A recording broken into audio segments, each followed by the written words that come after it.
मंडला जिले के बमहनी बंजर स्थित शासकीय कन्या माध्यमिक विद्यालय में मंगलवार शाम एक रहस्यमय घटना ने पूरे इलाके में सनसनी फैला दी। स्कूल की एक छात्रा बंद क्लासरूम के बाथरूम में बेहोशी की हालत में मिली।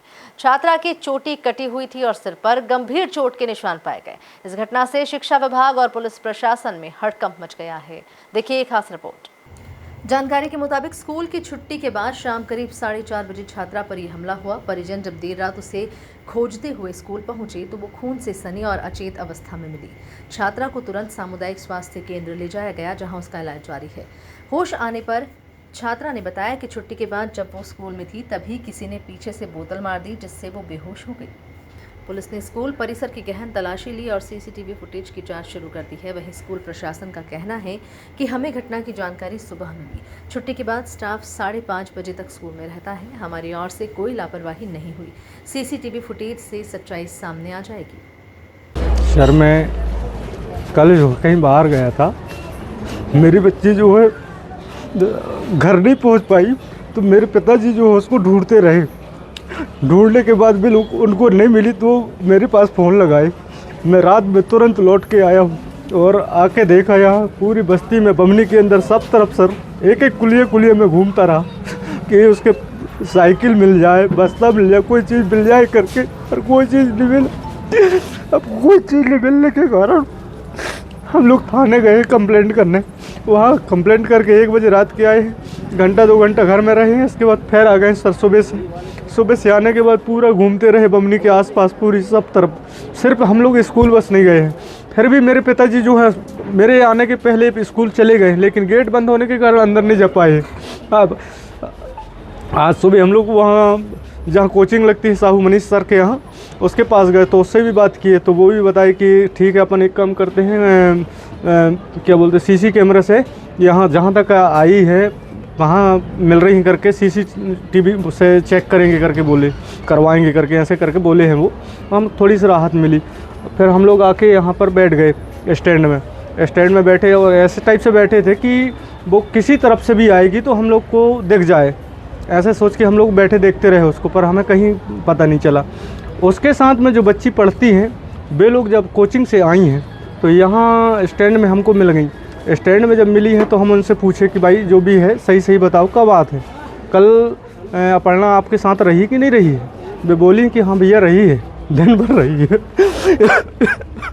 इसके बाद जो है वे लोग स्कूल चले गए। स्कूल गए हैं और वे मेरे पास फिर लौट के आ गए, भैया स्कूल में वो अपर्णा डली है वहाँ कमरे में। ऐसे करके जैसे ही बताए तो हम मोटरसाइकिल से तुरंत निकल गए हैं। जाके देखे तो बिल्कुल पट्ट पड़ी थी और हमको तो ये लग रहा था ख़त्म हो गई करके। और भी लोग थे, बाहरी लोग, मैं उनका नाम नहीं जानता कौन थे, मैं यहीं बमनी के लोकल आदमी रहे। वे भी देखे तो वे भी थोड़ी पीछे हट गए। पीछे हटने के बाद हम लोग उसको कहाँ से समझे, उसकी दाएँ हाथ की उंगली जो है ऐसी हल्की हल्की कपी। जब दाहिने हाथ की उंगली कपी हैं तब हम सोचे कि यार नहीं जिंदा है, तो हम लोग जितने वहाँ थे सब एक दूसरे को उठाए और पकड़ के लेके आ गए हैं सर। लेके आके यहीं एडमिट कर दिए हैं, बस इतनी बात है। ये मुझे ज़्यादा जानकारी नहीं है, लेकिन शाम को लगभग 5:30 बजे जब सब बच्चे 4:45 तक लगभग सारे बच्चे यहाँ से स्कूल से चले जाते हैं। इसके बाद आधा घंटा रुककर हम लोग यहाँ से निकलते हैं ताकि आश्वस्त हो जाए कि कोई बच्चा या कोई प्रकार की कोई किसी को परेशानी तो नहीं है। इसके बाद ही हम लोग घर जाते हैं।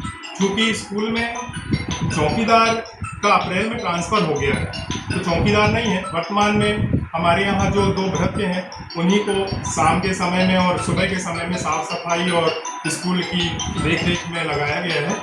और रात्रिकालीन इस समय कोई भी यहाँ पर स्कूल में नहीं है। इसके लिए मैंने वरिष्ठ कार्यालय को लगभग 3 महीने पहले लिखित में आवेदन किया था कि कोई कंटिजेंट चौकीदार की व्यवस्था की जाए, अथवा अभी की स्थिति में ये है। इसके बारे में मुझे ज़्यादा जानकारी नहीं है, चूँकि मैं यहाँ था नहीं। अब क्या हुआ कैसे हुआ या तो वो छात्रा बता पाएगी या फिर सीसीटीवी फुटेज से चेक करवाने को पता लग पाएगा।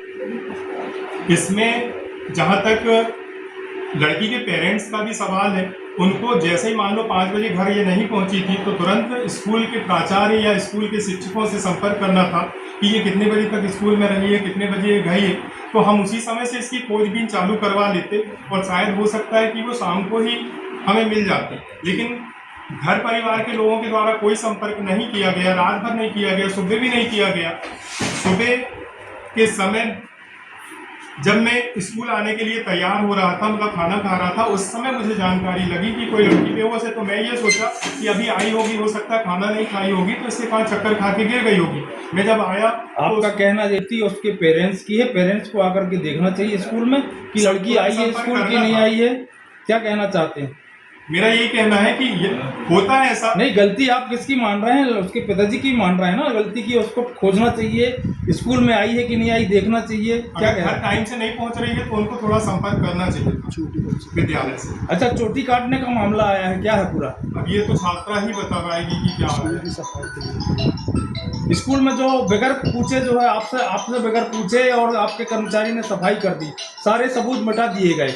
इस मामले में इस बारे में मुझे जानकारी नहीं, क्योंकि मैं तो अभी 10:30 बजे स्कूल पहुंचा हूं। मैं हॉस्पिटल डायरेक्ट चला गया था और हॉस्पिटल में बच्चे के साथ रहा हूं, और इसके बाद जब मैं यहां पहुंचा तब मुझे यहां पर प्रेयर हो रही थी। उस समय मैं विद्यालय पहुंचा और डॉक्टर्स के मुताबिक छात्रा की हालत फिलहाल स्थिर है, लेकिन सिर की चोट गंभीर है। वहीं घटना के बाद क्षेत्र में भय और आशंका का माहौल है।